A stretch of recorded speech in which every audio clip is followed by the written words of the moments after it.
Now, Jennifer Keesmat is the founder of Markee Developments. You'll also recognize her as Toronto's former chief city planner and a former mayoral candidate. And she joins us live in the studio this morning. Jennifer, thanks so much for being with us. Great to be here. As a former city planner and mayoral candidate, what do you think this city needs immediately? You have said that this is a moment to do and talk about things that weren't said or done in the last election. So what are those priorities? Well, the really big one, which I think, we've been litigating this for years, but we just need to address it, is the Gardiner Expressway. It's sucking up too much of our capital budget. We have been rebuilding aging infrastructure. We are throwing good money after bad. Now's the time to kill the Gardiner East rebuilding and focus on reinvesting in the city. The potholes that we see in the street, it's the Gardiner. The lack of service, the service levels declining on the TTC, it's the Gardiner. The fact that we don't have enough maintenance in the parks, it's the Gardiner. It sounds crazy, but the vast majority of our capital budget is actually going to building antiquated infrastructure that other cities have been taking down. Okay, so let's talk about, resources, because do you think that this might be a good time with Mayor John Tory announcing his resignation, that we should be reevaluating the budget, shredding some things away from it, reallocating? What's your opinion on that? Well, this is the crazy thing. Cities don't rise and fall over centuries. They rise and fall over decades. So leadership really matters. We have a moment where we're going through a transition. John Tory's housing plan, very, very strong. I hope we keep the trajectory of that housing plan. Like, we're just about, I think, to start to see some good changes coming out of that. But when it comes to investing in infrastructure, we've got a really big problem in our cities. So I think that, really shifting how we're thinking about investment in the city. Look, we fumbled the ball coming out of COVID. Like, we really underestimated the magnitude of social distress we would see in our city. And we need to recalibrate the budget to address that social distress. Otherwise, look, these issues aren't going away. They've been accumulating now really for 4, 5, 6 years, and we've got to shift the trajectory. We need change. Right, and it's the same situation that we saw with healthcare. These things don't happen overnight. As you're saying, these city issues, same story. Jennifer, I have to ask you, you were the mayoral candidate in 2018. Do you have any plans on running for mayor again? I don't have plans on running. I want to be a part of shaping the conversation around the future of the city, because this is a critical moment to think really carefully about what comes next and to get some of the things that we've gotten wrong right. Now we can do that. But look, I'm building a company. My company's focused on building housing, and in particular affordable housing in the city of Toronto.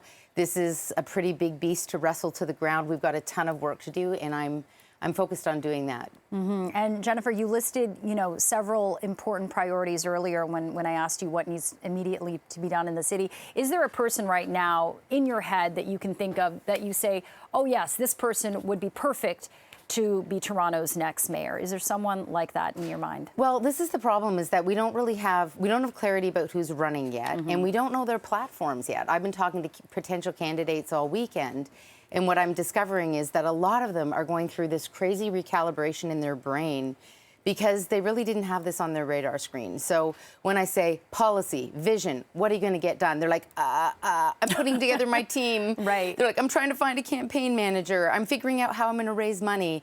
I'm having conversations with my colleagues to see who's in and who's out. So the strange thing is, we are sort of know a campaign's coming, but we haven't had that 12 months build up to the campaign. Yeah.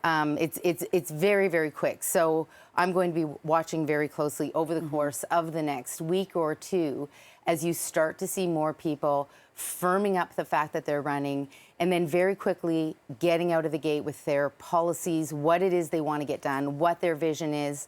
Let's hope that throwing away that Gardiner rebuild is at the top of the list, because so many other good things flow out of that in the city. And very quickly, before we let you go, Jennifer, is there a part of you that's disappointed hearing about the resignation of Mayor John Tory?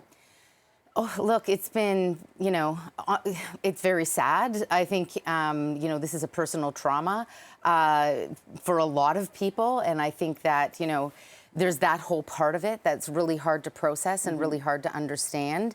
I think it's disappointing. And I also think that, kind of onward and upward as a city, like, I can only look forward and focus on, okay, what does this mean for our city? We've got so much going on right now. How are we actually going to take this moment and go, let's recalibrate, let's do the things that we weren't doing. There's tons of talent in this city. And so I'm hoping some of that great talent is going to come to the table and grab the helm and really set this city on the course it needs to be on. So, I think like a lot of other people, it was almost impossible to process because there were so many implications. There was the shock of hearing that something I don't think anyone expected. Look, and I worked very closely with John Tory. This was not something I would ever have imagined or anticipated. So there was that part. There's the part of what the process is. The clerk has been scrambling to figure out all weekend, what do we do now? There's the implications of the strong mayor powers. That's a really big deal. Yeah. And then there's what happens to these pressing issues that we were debating a week ago that haven't gone away. So, there's like four different pieces here to trying to sort out in our brains, while at the same time, we sort of don't have time to pause. Yeah. We've got to keep moving. We really do. All right, Jennifer Keesmat, so appreciate your time this morning. Appreciate you coming in.